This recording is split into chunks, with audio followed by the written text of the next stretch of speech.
हे WhatsApp, कैसे हो आप सब।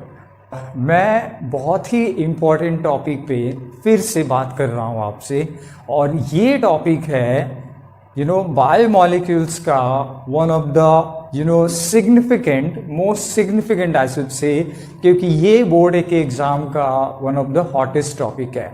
ये टॉपिक है इन्वर्ट शुगर क्या होता है, राइट। सुक्रोज एक डेक्स्ट्रो रोटेटरी कंपाउंड है, लेकिन इस कंपाउंड का जब आप एक्वस सॉल्यूशन बनाओगे, यानी पानी मिला दिया, तो ये जो एक्वस सॉल्यूशन ऑफ सुक्रोज है in small amount of acid, ये आपको पता है कि ग्लूकोज और फ्रक्टोज में टूट जाएगा। तो जैसे ही ये ग्लूकोज और फ्रक्टोज में टूट जाता है, ये कंपाउंड जो पहले डेक्स्ट्रो रोटेटरी था वो बाद में लीवो रोटेटरी की तरह बिहेव करता है।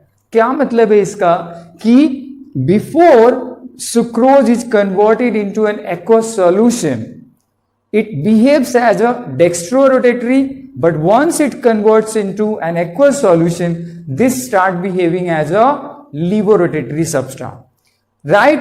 तो क्योंकि इसके ओवरऑल कॉन्फ़िगरेशन में चेंज आ रहा है, पहले ये डेक्स्ट्रो था और एक्वस सॉल्यूशन में जाने के बाद लीवो बन गया, इस वजह से इसको इन्वर्ट शुगर कहा जाता है।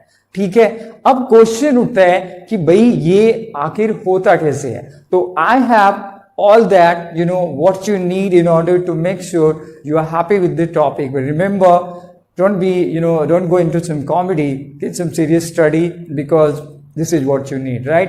तो आज के टॉपिक में यही बात कर रहे हैं कि इन्वर्ट शुगर क्या है, इन्वर्ट शुगर कैसे सुक्रोज एक डेक्स्ट्रो से लीवो में कैसे कन्वर्ट हो जाता है, राइट। तो चलो इस टॉपिक को देखते हैं क्या है हमारे पास।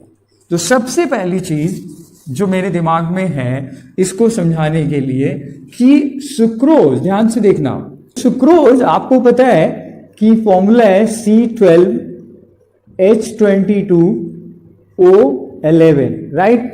अब आपने क्या करना है, इसका हाइड्रोलिसिस करते हो आप। हाइड्रोलिसिस का मतलब क्या है कि आपने सुक्रोज को वाटर में डाल दिया with small amount of acid. तो ये हमने कई बार डिस्कस कर लिया कि सुक्रोज के हाइड्रोलिसिस से alpha D glucose plus beta D fructose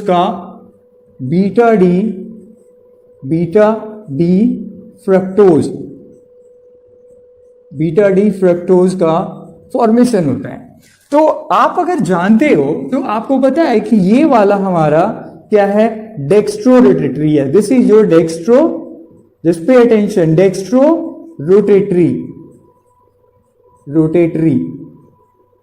यानी ये जो सब्सटेंस है वो प्लस साइन एग्जिबिट करता है, और जो दूसरा है वो हमारा है लीवो रोटेटरी, LAEVO रोटेटरी,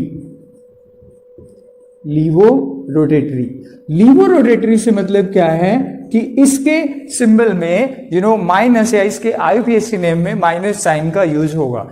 तो क्योंकि यहां पर सुक्रोज की अगर हम बात करते हैं तो इसके लिए आप कॉन्फ़िगरेशन लिख दो कि ये है हमारा डेक्स्ट्रो रोटेटरी,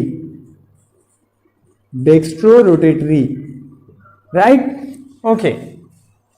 यानी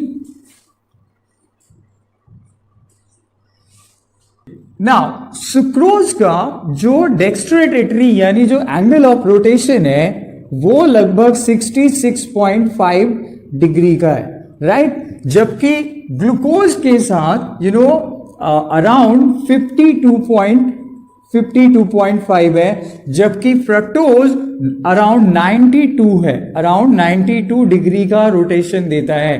तो ये है इनका रोटेशन का एंगल वैल्यू। रिमेंबर कि सुक्रोज यहां पर जो रोटेशन देता है वो 66.5 डेक्स्ट्रो, जबकि ग्लूकोज देता है 52.5 डेक्स्ट्रो, लेकिन बीटा डी फ्रक्टोज वो देता है -92 डिग्री के आसपास का रोटेशन। तो अब बहुत ही सिंपल सा फैक्ट है, बहुत ही सिंपल सा कैलकुलेशन है, जिससे आपको इन्वर्ट शुगर की सारी जो स्टोरी है वो इजीली आपको क्लियर हो जाएगा। ठीक है, अब आप इसको देखो क्या है रिमेंबर, जैसे मान लो ये एक प्लेन पोलराइज लाइट है, ये हमारा सपोज क्या है, प्लेन पोलराइज। उम्मीद करता हूं सबको पता है प्लेन पोलराइज लाइट होता क्या है। और ये प्लेन पोलराइज्ड आपने पास किया, ये प्लेन पोलराइज लाइट पास किया आपने सुक्रोज के सॉल्यूशन से, राइट। तो सुक्रोज से पास होने के बाद ये जो सॉल्यूशन है आपका, इसने क्या किया, इस लाइट को लगभग 66.5 पे क्या किया, इसको रोटेट कर दिया। पर जैसे मैंने कहा ये किधर रोटेट करेगा, राइट की ओर। राइट की ओर क्यों, क्योंकि ये डेक्स्ट्रोरोटेटरी है। लेकिन फिर बाद में क्या होता है कि इसका ये जो रोटेशन है, 66.5 का, वो आप अगर देखो तो सुक्रोज प्लेन पोलराइज लाइट को, ये किसको रिप्रेजेंट कर रहा है, ये रिप्रेजेंट कर रहा है PPL को। Remember, this is your plane polarise light जो 66.5 डिग्री राइट की ओर रोटेट कर रहा है। लेकिन बाद में ये देखा जाता है कि ये फिर से ओवरऑल इसके रोटेशन में बदलाव आता है, और तब ये लगभग ध्यान देना है, तब ये रोटेशन -39.5 के आसपास का ये रोटेशन देता है। तो ऐसा क्यों हुआ, रिमेंबर पहले ये था 66.5, लेकिन सुक्रोज वाटर में डिसॉल्व होने के बाद 52.5 राइट में रोटेशन दिया, लेकिन उसके साथ साथ क्योंकि फ्रक्टोज भी बन रहा है, उसने रोटेशन दिया -92.5। तो जब आप इन दोनों को ओवरऑल सम करते हो, यानी 92.5 जो कि नेगेटिव में है, और उसके बाद आपके पास प्लस में है 52.5, ये एग्जैक्टली 92 है, देयर इज नो 0.5 और समथिंग, तो ये 92 है। तो इस तरीके से ये आपको मिलता है 39.5 डिग्री का रोटेशन। तो अब हो क्या रहा है यहां पे, let me conclude the whole.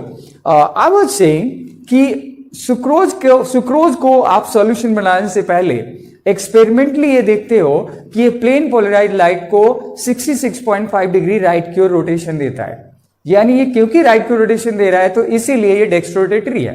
लेकिन जब आपने एक्वस सॉल्यूशन बनाया तो क्या हुआ, थोड़ी देर के बाद इसका जो ओवरऑल रोटेशन है वो -39.5 पे चला गया, यानी बाद में वो लीवर रोटेटरी की तरह बिहेव कर रहा है। अब क्वेश्चन उठता है ऐसा क्या हो गया, हुआ ये कि सुक्रोज डिसॉल्व होने के बाद ग्लूकोज और फ्रक्टोज में कन्वर्ट हुआ। ग्लूकोज का रोटेशन है प्लस में 52.5 डिग्री, जबकि फ्रक्टोज का रोटेशन है माइनस में 92 डिग्री, राइट। तो क्योंकि रोटेशन जो है ओवरऑल दोनों का सम 39.5 है, इसीलिए सुक्रोज का कॉन्फ़िगरेशन जो पहले डेक्स्ट्रो था, after making it solution start behaving like a laevorotatory, right. तो that's why sucrose in aqueous solution is also called invert sugar. Let me repeat back here.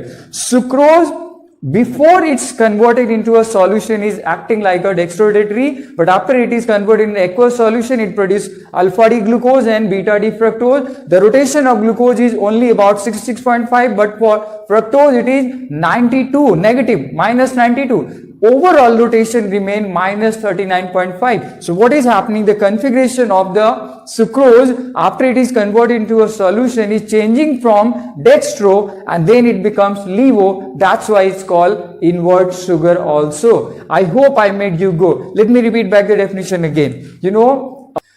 Sucrose, in its dry form is a dextrorotatory substance. But after it is converted into aqueous solution, it dissociates and produces glucose and fructose, and then its overall rotation is found to be -39.5, and therefore it is called invert sugar. Why? Because the rotation is being cancelled by the fructose, which is way more negative than the positive rotation given by the glucose. So that's the reason sucrose in aqueous solution is also called invert sugar. इस video को यही खत्म करते हैं, आपसे मिलते हैं अगले लेक्चर में जो अगेन बहुत ही इंपॉर्टेंट होगा।